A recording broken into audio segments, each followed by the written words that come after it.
Hey everyone, welcome back to the channel, and if you are new, welcome. Today I want to share post-burn reviews of some of the new Summer Reserve candles that Kringle kindly gifted to me in PR. The first three fragrances I wanted to start with are Mandarin and Basil, Guava and Goji, as well as Rose and Palo Santo.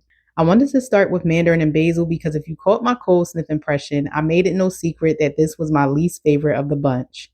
To my nose on cold, the scent was off-putting and seemed unbalanced, as if the notes were competing with one another versus blending well and working together. I'm happy to report that on warm, this fragrance transforms for the better, and I ended up enjoying it way more than I expected to. Mandarin and Basil has top notes of mandarin zest, crushed basil, and ginger root, mid notes of orange flower petals, eucalyptus, and lemon blossom, and a base of vanilla.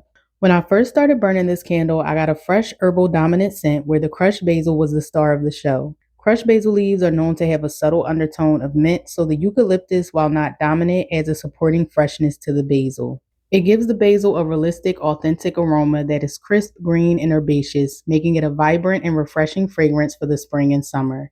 As I continued to burn the candle around burns 3 and 4, the note that I was hoping to get more of on the first two burns emerged, and I started to smell the sweet citrusy aroma paired with the herbal basil. So this candle did indeed transform into what I expected it to be, although I was enjoying the fresh herbal basil scent I was getting as well in the beginning.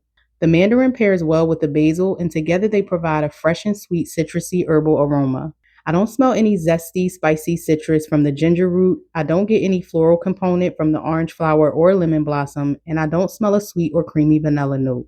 Due to the citrus and herbal blend, this makes a great kitchen and open concept candle. And while I think it's great to pair while making savory dishes, I also feel it makes a great odor eliminating candle for getting rid of cooking smells. So if on cold like me, you found this fragrance to be a little off-putting, just give it a couple of burns. It gets better, but you have to like citrusy herbal scents. Mandarin and basil is a hot and fast burner that will develop mushroom tops and high flames around the 3 hour mark. This can mellow out the deeper you get into the burn, but I'd recommend during the first half of the candle keeping your burn time to 3 hours in order to avoid soot.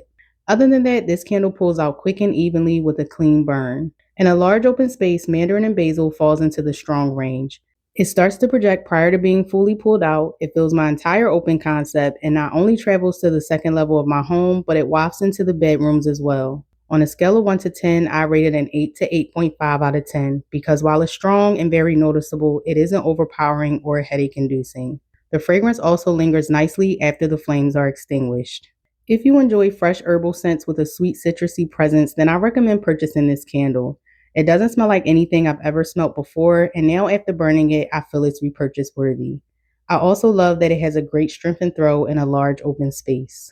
Next up, we have Guava and Goji, which has top notes of fresh lychee, pink grapefruit, and pomelo, mid notes of goji, mango nectar, and guava puree, and base notes of amber, cedarwood, and sugarcane. This is a beautiful fruity scent without going into the perfumey body care realm. I feel the addition of the pretty, sweet, fruity floral lychee is what enhances this fragrance. While it does have some citrus and a tart berry, the scent isn't too acidic, zesty, or tangy smelling. The grapefruit isn't dominant, so if you're not a fan of grapefruit, you may still enjoy this candle. The guava puree is more so in the background, and while there are two listed sweet notes of mango nectar and sugarcane, they don't turn this into a cloyingly sweet scent.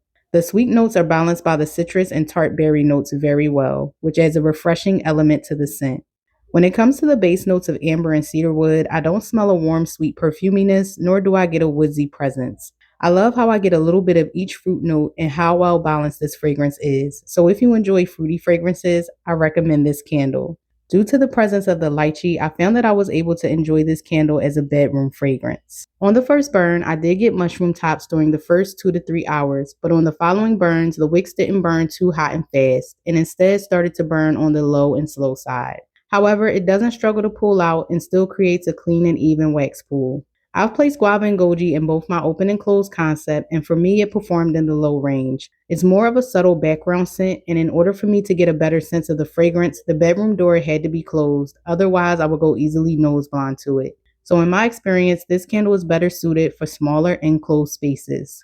While I do love the scent, it's too much of a light performer for me when it comes to my strength and throw preference, so this candle will be a one and done. I do plan to finish enjoying it by placing it into a hurricane in order to give the strength and throw a bit of a boost, but if you enjoy more subtle background scents, then you may still want to purchase this candle. Last but certainly not least, we have Rose and Palo Santo with top notes of green ivy and geranium, mid notes of rose petals and cyclamen, and base notes of sandalwood, Palo Santo, and musk. On cold, I got a soft woodsy presence in the background of the floral rose. I didn't smell any greenness from the ivy, nor did I smell a distinct geranium floral. So if you were worried about this fragrance having a sharp, fresh green floral presence, it doesn't. I also don't detect a floral cyclamen note, so out of the three listed floral notes, the rose is the standout scent in this fragrance. After having burned the candle, I was expecting more of the Palo Santo wood note to come through, but it didn't.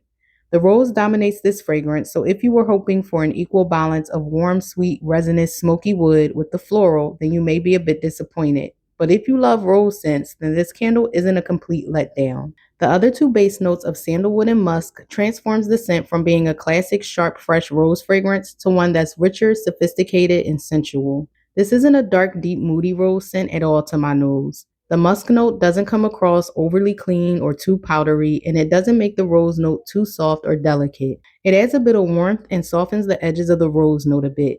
The sandalwood adds a smooth, velvety-like texture to the floral rose, making this a great rose fragrance that you can enjoy during any season. It isn't a mature, perfumey rose, and it isn't giving fresh, lush rose with greenery like a florist shop or rose bush. It's simple but beautiful and has a nice depth to it, so if you enjoy rose scents, then I highly recommend Rose and Palo Santo. This candle has been performing great. Although it has a strong flame, it isn't a hot and fast burner. I haven't noticed any large mushroom tops or soot. It pulls out quickly and creates a clean and even wax pool. Rose and Palo Santo has been a solid performer in both my open and closed concept. In my bedroom, I rate it in the high range and give it an 8 out of 10. The scent starts to project prior to being fully pulled out and quickly fills the room. When my door is left open, the fragrance is still very noticeable and fills the room while also drifting out into my hallway a bit. In a large open space, it falls into the strong medium range of a 7 out of 10 and completely fills my downstairs area. All three of the scents I reviewed in this video are nicely done, with Mandarin and Basil being the strongest, followed by Rose and Palo Santo, and Guava and Goji being the lightest in my experience. I ended up really enjoying Mandarin and Basil, and I love Rose and Palo Santo. I think it's one of Kringle's strongest performing rose scents out of the ones I've tried, so those two would definitely be a repurchase for me.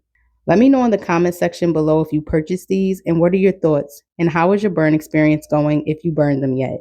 I do have a 15% off discount code you could use. I'll have it linked in the description box below, and just an FYI, it is commission eligible. I'll catch you all in the next video.